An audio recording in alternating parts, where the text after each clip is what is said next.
Hello and welcome to Switzer Investing. I'm Peter Switzer. Thanks for joining us. And on the program tonight, I look at the three favourite stocks that I have for 2023. I get this question all the time, so I thought, well, it's about time I wrote about it, and I did that in the Switzer report. I'll share that with you in a moment. We then talked to a gentleman who has probably one of the most difficult names I've ever tried to pronounce. Adrian, I'll do it, but I'm going to be wrong. It's Polish. Adrian Przelozny. And he reckoned it was good enough, but I'm sure his family was laughing. He's the CEO of Independent Reserve. Now, this is a crypto and Bitcoin exchange company.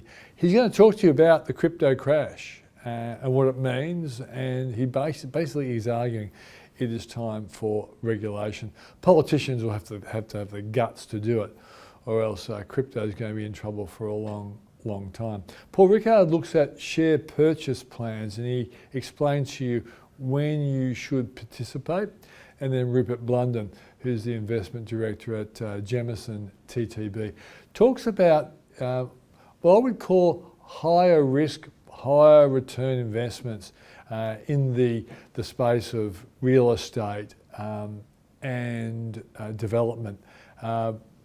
Really worth having a look at, but as I say, this kind of investing brings high returns, but along with high returns, as I always say, brings high risk. So interesting exposure of an area where a lot of people haven't got a real lot of knowledge or confidence. Let's go to my three favourite stocks. Now, I couldn't help myself. I'll give you my three favourite stocks for 2023, but it meant that I came up with other things as well, other investments that I think are really relevant for 2023. So it ended up being 10 favourite investments for 2023. But let's kick off with the stocks first of all. Megaport is one I really like. Analysts really like it. At least 2 of the 7 analysts see Megaport with over 100% gain over the next year. Look, it won't happen overnight. It'll need the forgiveness of the tech sector, and that will come when inflation peaks out in the US, and I think it's already happening. When interest rates have peaked as well, and still it could take some time, so it might not be to the second half of 2023 the tech rebound will happen, or it might come earlier. The one thing I will say that every time there's been some better news around interest rates and inflation, some of the big tech companies have rebounded. So MP1 will be regarded as one of the better tech companies in Australia, and I think in 2023 it will have a nice rebound. CSL is a company that is always worth investing in. The share price is still below what most analysts believe it will be this year, and I think it will be higher than what the analysts are sort of coming with a number like 320. It's about at the moment about 290 something, getting close to 300. CSL, great company, world class, has been going sideways for a number of years. It tends to do that and then it takes off again. And then an interesting one, JB Hi-Fi. I like it. It's a good company. These sorts of companies are our favourite at the moment because interest rates are rising. The people who have to make their mortgages on higher repayments will have less money to spend in what we call consumer discretionary areas. But JB Hi-Fi pays a really reasonably good dividend and is always a company of the future. So, and as the old saying goes, when great companies are being built up by the market, it's a good time to buy those sorts of companies. So there's my top 3. Other tech companies I like are Xero. This is another company that will do really well when tech is forgiven in the US. Audinate is a company that's done well anyway this year, a tech company that's done well this year. And also car sales, that's CAR is the ticker code. There is some talk that a lot of people have bought cars and they're waiting for it. I still think there's a lot of people out there who would love to buy a new car. The interest in electric vehicles on the rise. I think car sales is a company that could do really well over the next year or two. But in 2023, I think you'll see the improvement in its share price. Index plays, I think some of the index plays are really easy. Just buying the Australian stock market, I reckon the market goes up 10% next year. Add on dividends of 4%, franking too. There's 15 or 16%. The easy way, I think that's a really easy way to play the market. And won't happen straight away, but I think over the course of 2023, we'll see a rebound of stocks. And therefore IOZ, which gives you the top 200 Aussie stocks, or VAS, which gives you the top 300, pretty sensible way of playing the overall market. If you're going to go playing for the US by itself, go worry about the hedging. You've got to worry about the Aus dollar rising. And so I want a hedge play. So if you want to play the US market, IVV is a really cheap way of doing it, but it's not hedged. If you get the hedge version of IVV, giving you the top 500 stocks in the US all in one trade, IHVV costs you 10 basis points, pretty cheap way of playing the US market in 2023 and making sure that you don't lose out when the Aus dollar rises, which I expect will happen in 2023. If you want to play the local market in a really risky way, you can go for Beta Shares product called GEAR, G-E-A-R. That means if the market goes up by 10%, you might get 20%, but it's a risky play. But some people like playing the risk, and that could be something you could think about for 2023. No recommendations, it's just what some people do to try and get maximum return out of a rising stock market. And finally, if you want to play tech as an ETF, there's one called HNDQ. The H bit means it's hedged. It gives you the top 100 stocks in the NASDAQ. Once again, I'm not saying this is a riskless play, but eventually tech will go up, and I think the top 100 companies in the NASDAQ will do well. If you have it hedged, it's probably I think it's a fairly interesting play. Once again, it's got risk, but it could be very rewarding. Remember, as the rewards go up, so do the risks as well, and that's something that's relevant to the last segment on this show. Let's now kick off with my look at the challenges for cryptocurrency right now and what is needed and how you should play it if you think you want to play cryptocurrency.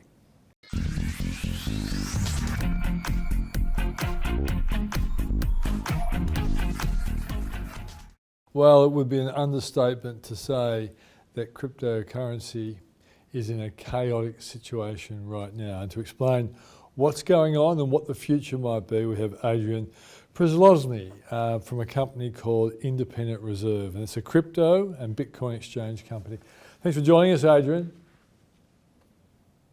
It's my pleasure, Peter. Well, troubling times for anyone playing in the cryptocurrency space. Well, to the layman and the laywoman, please explain what's really going on. What's really going on? Look, I guess there are a few different things happening all at once, which have resulted in the prices of cryptocurrencies being on a very downward trend this year. I think the main thing over the last year has been the macroeconomic climate. It's been very bad for risk assets, and cryptocurrency has been seen as a risky asset in people's portfolios. So as interest rates went up, the prices of cryptocurrencies went down. And as these prices went down, we found that some market participants that were perhaps a little bit over leveraged, they had trouble meeting their margin calls. And that resulted in a few cryptocurrency companies becoming insolvent around the world. And these insolvencies began to spread, and there was a contagion effect. And the largest one of these was a company from the Bahamas called FTX, which went insolvent about 2 or 3 weeks ago. And this has resulted in even more contagion in the market. So now we're in a situation where there's a lot of counterparty risk, and it's hard to know who to trust, who in the industry is okay and who is not, who has exposure, who does not. Which is obviously not a very good place to be. And I think it's really highlighted the need for more regulation in this space, because you've got some pretty large privately owned companies holding large amounts of assets on behalf of their clients, and there's no regulator ensuring that these assets are held in an appropriate way. There's no regulator ensuring, that these companies are audited and that they behave, I guess, in the way that consumers would expect them to behave. And I think this has really been highlighted in the last 2-3 months. And, it's really amplified the message that we've had to the Australian government for a long time now, that more regulation is required in this space, and that if cryptocurrency is ever to become a mainstream asset class, it can only do that with the consumer protections in place that only a regulator can bring. Yeah. And I've always thought that, okay, there's a group of people who understood what they were investing in, and because the price has risen exponentially over the last 4 or 5 years, a lot of retail investors, particularly young retail investors, have piled in, and as a consequence of what's happened this year, I guess a large chunk of that momentum from these young retail investors has come out of the market, and I guess they won't return until they really believe there is a security around cryptocurrency. Yeah, look, I'd probably agree with that. So I guess cryptocurrency has been an interesting asset class in that it really began as a grassroots retail movement, and it kind of bubbled up to more institutional investors after that, which is really the opposite trajectory to most other asset classes, which begin as an institutional asset class and then they trickle down to retail investors. So yes, we've absolutely seen a lot of interest from retail investors in cryptocurrency investment over the last 2 or 3 years. And yes, now a lot of these people have unfortunately lost a lot of money, and I would expect that they're going to be more careful in the future. But I think it also highlights the need for investor education and for investors to educate themselves about the assets they're investing in. And that goes for cryptocurrency and also any other investment. When you invest in the shares of a company, you should really educate yourself about what that company does and its balance sheet and all those things. So and I Adrian, think education is key. Yeah. When you think about it, Adrian, I think a lot of retail investors have a shot at penny dreadful mining companies, biotech companies, and the big institutions don't really get in until the business model has been proven. And I guess when it comes to Bitcoin, there was a belief that there was, because of its limited supply, they believed this was an asset worth investing in. And do you see a comeback, particularly for Bitcoin, but maybe other ones like Ethereum? Absolutely. I think that the long-term case for Bitcoin is still very strong. It's as strong as it's ever been. I think it's important to remember that the issues that we've seen over the last few months aren't a problem with Bitcoin. The problem with the companies that were holding assets on behalf of their clients, and a problem with a lack of regulation in the space. I think Bitcoin itself as an asset class continues to be exactly what it's always been. It's a limited supply asset that is easy to store, easy to transfer. It's basically a digital gold. Absolutely nothing in this regard has altered. Apart from the price. Apart from the price, it's always been volatile. It will continue to be volatile. No one ever. I mean, I don't think anyone's ever expected it not to be very volatile at this point in its life. But I think what we will see in the future is that the industry will be a lot healthier going forward. I think we'll see the bad players in the industry weeded out. They will go insolvent, which is ultimately a good thing for the industry. Hopefully we'll see more regulation around the world to ensure that things like this do not happen again. And I think you will see in the next 12 to 24 months, the industry will come back much better than what it was in the past. Okay, let's imagine someone's listening to this conversation and they say, right, they're probably right, Bitcoin has a future. But they still have the nagging doubt, well, where do I buy Bitcoin? Like, what exchange am I going to be able to trust? And this gets back to, and you might be able to name probably the most potentially secure exchange in the world, but it still is a lot less secure than the Australian Stock Exchange or the New York Stock Exchange. So are you arguing then that the same kind of regulation you see in the ASX and the New York Stock Exchange should come to Bitcoin exchanges as well? I wouldn't say that it needs to be sure. I wouldn't say that it needs to be exactly the same. It's a different asset class with its own peculiarities. So the regulation needs to be created in a way that acknowledges that cryptocurrencies are a different type of assets to a share in a company. But there absolutely needs to be a regulation around how a custodian holds assets on behalf of its customers. Yeah. And this is the regulation that's lacking right now. So I can tell you that at Independent Reserve, we've been operating since 2013. So we're one of the oldest cryptocurrency exchanges in the world. We hold assets on behalf of almost 300,000 customers. At points in time, we've had over $1 billion worth of assets that we've held. We've never lost any assets. We've never had any issues. We've always operated in a very responsible way. But we've only ever had to, this is only because we've always wanted to do it like that. We've always made a choice to operate in a risk-averse way, to be responsible, to have corporate governance, to have auditors, to have penetration tests, to make sure we do things the right way. Unfortunately, when you operate in an environment when there's no regulator enforcing these things, you're trusting everyone else to do the same thing, which isn't always the case, as we've seen.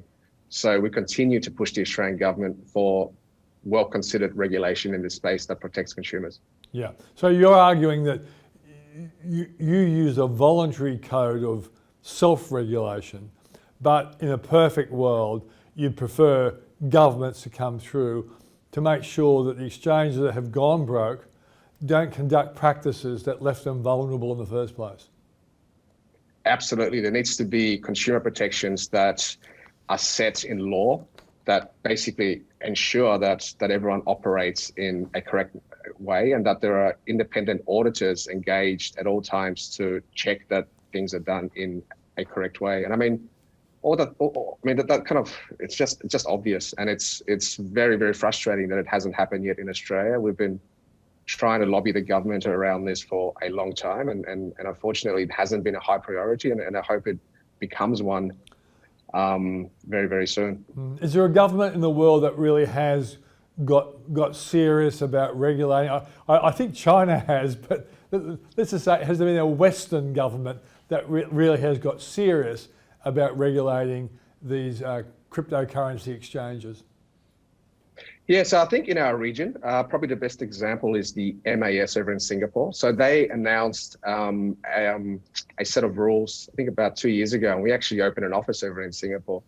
And Independent Reserve became the first licensed exchange over there. So we've been operating in a regulated way for the past 18 months, which requires us to report basically report every 3 months to the regulator, requires us to have mandatory audits. We pretty much do things as we would have done them anyway, but there's a regulator in place to make sure, that we basically remain honest, which we would anyway, of course. But I think that what the MAS has done over in Singapore can be used as an example here in Australia for ASIC and other regulators who want to become involved. Okay. Well, mate, thanks for coming to the program. We'll watch with interest the developments in the industry. But I guess one last question is, how many months or years do you think it will be before the investing community has faith in cryptocurrencies again? Look, I think it'll definitely take some time. The cryptocurrency markets tend to operate on a 4-year cycle. So the Bitcoin protocol has a mechanism built into it to limit the supply of Bitcoin. And every 4 years, there's a halving of the supply of new Bitcoin that get introduced. And this is happening in May 2024.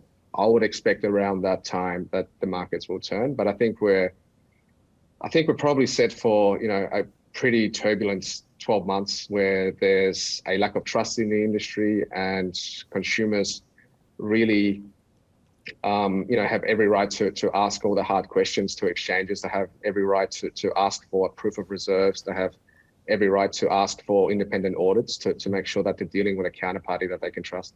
Yeah. And I guess the starting momentum will be when interest rates start to fall and big tech companies start rebounding. Bitcoin will probably get a bit of updraft from that, or cryptocurrency. Yeah, most likely. Yeah. All right, Yeah, mate, absolutely. Thanks for joining us on the program. Much appreciated, mate. Thank you. Okay. That's Adrian Przelozny, which is probably the hardest surname I've ever had to pronounce in my life, and I probably mispronounced it. He comes from a company called Independent Reserve.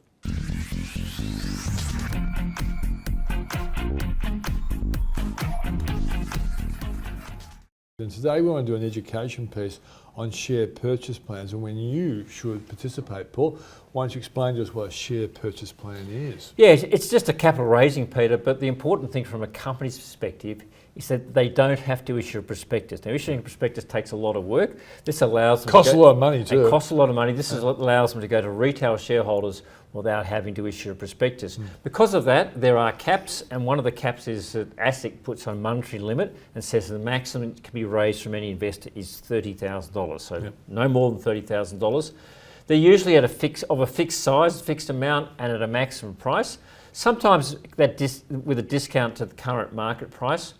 Often a share purchase plan comes after a capital raising where the company goes and raises money from institutional investors and then says, well, hang on, we better do something to our retail shareholders. Yeah, let's be fair. Let's be fair. And they can be dilutionary. So from a retail shareholder's perspective, they're not always as fair as a pro rata rights issue. And some people might not understand by what you mean by dilutionary. So what's the meaning of that? Yeah, essentially the whole thing about dilutionary, Peter, if you own 10 shares in the company, and if I own 10 shares in the company and you only own one, if we're given a chance in a capital raising, I should get 10 times the chances that you do. Yeah. Otherwise, my potential investment after the raising will be lower, so I'll be diluted away. Yeah. But under a share purchase plan, it doesn't really matter how many shares you own. Each retail shareholder has the same chance to invest.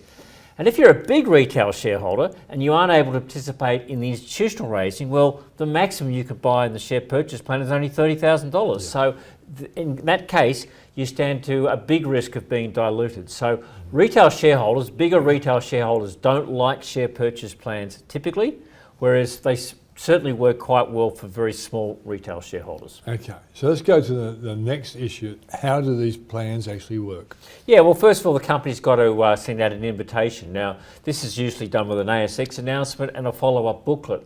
That's not a prospectus. That's basically just a booklet telling you how the offer is actually going to work.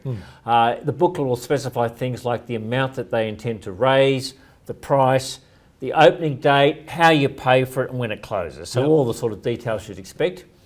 Most share purchase plans allow you to participate on a fixed dollar amount basis, not a number of shares, but they just usually chunk it down to a sort of an amount. So you could invest either $1,000 or $2,500 or $5,000, or you can go the whole cog and go $30,000. So there are sort of fixed amounts you can invest. Some share purchase plans are at a fixed price, but more often it's the lesser of two prices. The first is a fixed price, and then the second is the weighted average ASX trading price in the 5 days up to and including the closing date, often less a discount. So let's look at how that actually works, Peter, just to sort of put that into English. Let's assume that company ABC plans to have a share purchase plan.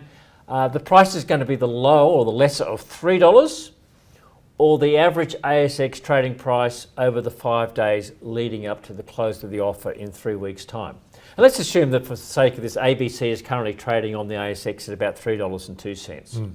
So in the first scenario, once the share purchase plan is announced, ABC shares rise over that period. And if they go up, share purchase plan participants will still only pay $3 for their new ABC shares. But let's assume that for some reason the market sells off or whatever actually happens, ABC shares fall over that period. And in the last week, they're trading now at an average of $2.80. Yeah. Well, under the share purchase plan, shareholders would only pay $2.80. So a big market sell-off could be good, particularly if this company is not going to be affected by it, the reasons for the sell-off. So Yeah, and it gives you a bit of confidence where those sort of arrangements are in place. Is if you apply early, you're still protected from the market going down over that period. So you really don't take any market risk until very close to the actual closing date. Okay. So why don't you tell us how someone actually participates? Yeah, so basically once you've decided you want to be in a share purchase plan, most cases you don't have to sign a form. All you do is actually pay by BPay. So you put $5,000. They give you a particular BPay reference number, an account, and you just transfer $5,000. So really easy to participate. And then when the closing date comes, the company announces the result. Now, it may have to apply a scale back. It depends how much it wants to raise. So if the share purchase plan is really popular, and that often happens. And that often happens, particularly where there's a big discount or the market's gone up or whatever's happened to the company, they apply a scale back. And then, of course, the shares get issued. So really a very straightforward way to add to an investment in a company. So, Paul, let's look at the participation rules and whether someone should really participate. Yeah, and really the golden rule about all these things, Peter, is only participate if you want to put more money into the company, because that is what you're actually doing. So don't be seduced by the fact that it's sort of a 2 or 3% discount to the market price, or where it's currently trading is a lot higher than the offer. That's something you should look at, but really you've got to say, I want to actually invest more money into the company. Yeah. And the other thing to consider is if potentially if you've got investment dollars lying around, what's the opportunity cost? So is this the best thing to invest in, or is there something else that would be a better use of your money? So think about those two things up front before you decide to participate. Now, if the share purchase plan price is less than the current market price, and you really don't want to add to your holding, an option might be to actually sell your shares or some of your shares on the ASX and then buy them back in the share purchase plan. Now, there's a bit of market risk about doing that, and of course, there's risk that if the share purchase plan is really popular, you may be heavily scaled back. So you've got to be a bit careful with this, but that's also an option that you can have if you're saying, look, I like the company, but I don't really want to add to my holding. It is a strategy that is along with a whole lot of risk, isn't it, Paul? But you can actually make it work for you. Manageable risk, and and sometimes they'll work nicely. So look, I always look carefully at SPPs, Peter, but I still come back to the golden rule. It's about saying I want to put more money into the company. That's the most important thing for you to consider. If the company's got a reel of good potential, then it's usually a great opportunity to add to your holding.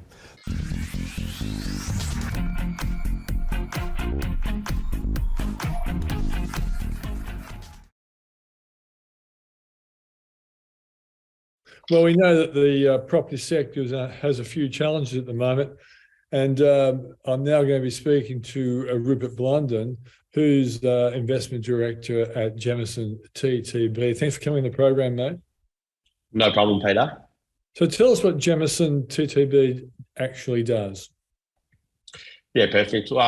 Jamison TTB, it's probably best described as a real estate private equity fund in the private market sector. Our main focus is really mezzanine debt and preferred equity lending into pretty much all assets within the real estate asset class. So, and a focus really on assets that are in transition. So a development site through to construction completion or refurbishment of a commercial building. We tend to focus on a more sort of opportunistic angle on the things that we look at. Opportunistic doesn't necessarily mean distress, but there is a little bit of an appetite there in that vein. But most of the time, what we try and do to separate ourselves from others in the private credit, private investment space is to look where other capital isn't looking. That can be anything to a sector that's not quite as attractive to mainstream private credit. So, things in the social infrastructure vein, NDIS housing, private medical, bit of aged care, take up a fair bit of our time. And then in the space in the capital stack that we focus on being mezzanine debt, it's sort of sitting behind the banks and the non-banks in that sort of subordinated higher up, higher risk capital position. It's sort of our view of the market that there's plenty of senior debt out there, and we've seen that private credit market explode, but not a lot of pure play mezzanine debt providers. Okay. For people listening, they'll be saying, well, what's the difference between senior debt and mezzanine debt? Sure.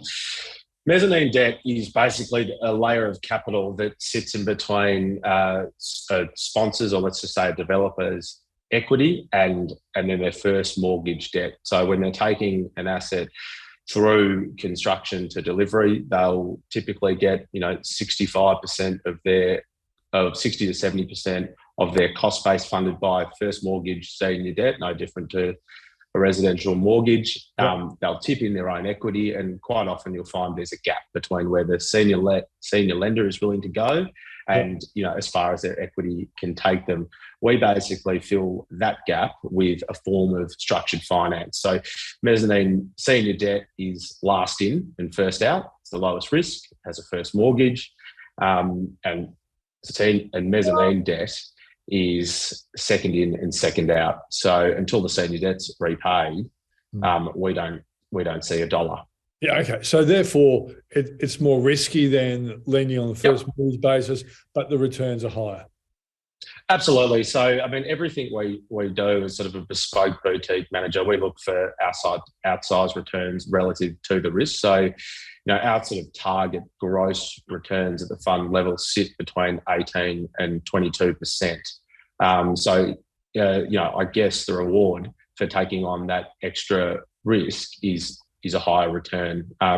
It's worth noting, though, that in the current, probably a lot of people have seen this private credit debt market explode from about 2017 onwards, and particularly during COVID as well. We're seeing a lot of those firms, your Max Caps, your Qualitases, maybe these are familiar names now, or they're more sort of household names in investment circles. Their leverage is coming down as well. These firms were all firms like Jamison previously played in the mezzanine space and moved into senior debt when our big four banks pulled out significantly. So we believe that we're not necessarily going above where these firms used to be, higher up the capital stack. We're just filling a gap that they're no longer playing in. So in terms of an assets value, our average sort of loan to value ratio, including the senior debt that sits in front of us, is probably 75%. So there's a fair bit of equity and profit buffer that sits above us. Yeah, okay. So what you're saying is, okay, it's more risky than first mortgage type debt, but it's manageable. And I guess you wouldn't leave yourself exposed to just one or two developments. The more developments you have, it spreads around the risk. Well, yeah, that's sort of semi-diversification play. We've got a fund that has a number of investments in it. Therefore, you've got a natural spread of that risk across different assets. Our assets being the investment. But the mezzanine debt, as a provider of that and as a fund who manages that, you have to act like a stock picker, if you like. It's less about doing a high volume of deals at a low margin, but doing one or two deals a quarter. Or 1 or 2 years if the market is showing some challenges. Sure, in a great year, got capacity to do 10 to 12 deals, but it's really about going in and not looking at it through a debt lens, but more looking at it like through an equity lens. Stock picking, finding the right sponsor, the right project, making sure the risk is mitigated, and of course then pricing for that risk. So I think risk protection in the mezzanine debt space comes from choosing the right asset class to invest in, and also saying no. So the last 12 months is a great example where we sat on a lot of cash and called capital because it just hasn't worked. It made no sense sitting up the capital stack. Yeah. Okay. So the impact of rising interest rates and inflation clearly has affected real estate valuations. So on one hand, how serious have the valuations been affected? And secondly, has this created opportunities for you guys? Absolutely, it's created opportunities. You can't understate the impact of rising interest rates, particularly when you're coming off a period of sustained lower interest rates and pretty strong economic growth, and a buoyant real estate market. I mean, if we take probably maybe the most simple asset class to have a look at being a commercial office, and but developing that office, our job is to look at what the completed value of that office is. But from the moment we invest, it's just a patch of dirt. We are looking at its value, 2-3 years into the future, depending on its size. So if you factor in how interest rates play with end values of real estate, then in the first instance, it's obviously working off its value of a commercial office. It runs off a yield off the income that it derives. So during COVID is a good example. So the last couple of years, we saw commercial real estate yields in the mid-4s. Well, cast your mind back 3 months ago, you saw the 10-year bond rate pushing up to the mid-4s. I mean, there's no premium above the risk-free rate for that asset. So naturally, if that spread is to widen, then you've got to be thinking, okay, well, commercial offices more broadly would have to be in the 5s, moved 100 basis points. What that translates to is, so then you've got valuation pressures bringing the asset down. You've got, therefore, the lending, your debt raising capability coming down as well in terms of leverage if it just sits at an arbitrary 65% of value. The other thing to factor in with rising interest rates is obviously a rising cost to individuals and businesses. So how much are they willing to pay the rent? Because of the rent drives the income, which drives the yield. So it can be quite a snowballing effect. And add to that again, the rising cost of construction, which is, it's been in the media a lot in the last 12 months, and it is true, sort of in the vicinity of 30 to 40% increase in cost. You've got a higher cost base and a lower value base as well. So, it's not about necessarily knocking, in the case of, let's say, $150 million commercial office asset, 12 levels, 12,000 square metres of NLA, and knocking a bit off, and the developer's got to chuck in a bit more equity. This no longer works at all. So that's the extreme case as an example of how inflation and rising interest rates impact assets' values. Okay. For us, Well, I'm going to say, you've also seen a whole lot of construction companies fail as well. So what does it mean for private equity and real estate markets that you operate in? Oh, look, what we have to do, it's probably worth saying that big building companies, or any building company, any prime contractors, these businesses run on incredibly tight margins, no matter what the economic environment is. And they enter into a fixed contract, so they fix in their prices for a 2 or 3 year build job, or even a 2-year build job, but they've got to procure those trades along the way. So they fix in a price, but as they build it, their costs are somewhat floating to a degree. Now, you hope that most of that is procured, but it is, you're talking about low margin businesses entering into an environment where their cost base is rising. So naturally there's already pressure on a significantly low margin. And then if things change, well, it doesn't take, these are big ticket items, right? Even if it's a $20 million construction job, the builder's not going to be of a huge balance sheet for that job. If it's a $1 billion construction job, sure, it goes to a multiplex or something like that, but still the margins remain the same. If you have 1 or 2 projects, that's going to put significant pressure on a builder's head company balance sheet. And that is why you've seen collapses. There's ABD here in Melbourne, maybe lesser known, a newer group taking on very big jobs and underquoting in yesterday's market in order to win those jobs. So they've already, knocked themselves down 10% to win it, and they don't have that 10% to give away. ProBuild, probably the largest commercial builder to go under.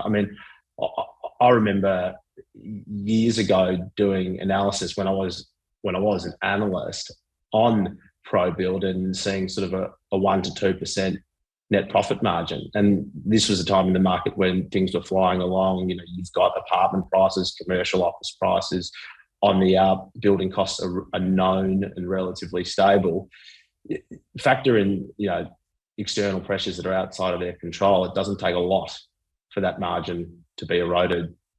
Okay. So putting it all together then, is this a much more challenging time for you guys to be in this mezzanine debt space, given the fact that, you know, a builder who may well look like worth lending to 3 years ago or 2 years ago now has a lot more challenges. So how is it affecting your business? It affects our business. I mean, you know, as a fund manager, you want to deploy as much capital as you can, or as much as you've got. But it's about being able to act with absolute patience. I mean, I would prefer not to put out $1 for 2 years and hand it back to investors than to put it into a risky situation. We up our DD, our due diligence on builders. We get them their financials separately assessed by an external accountant.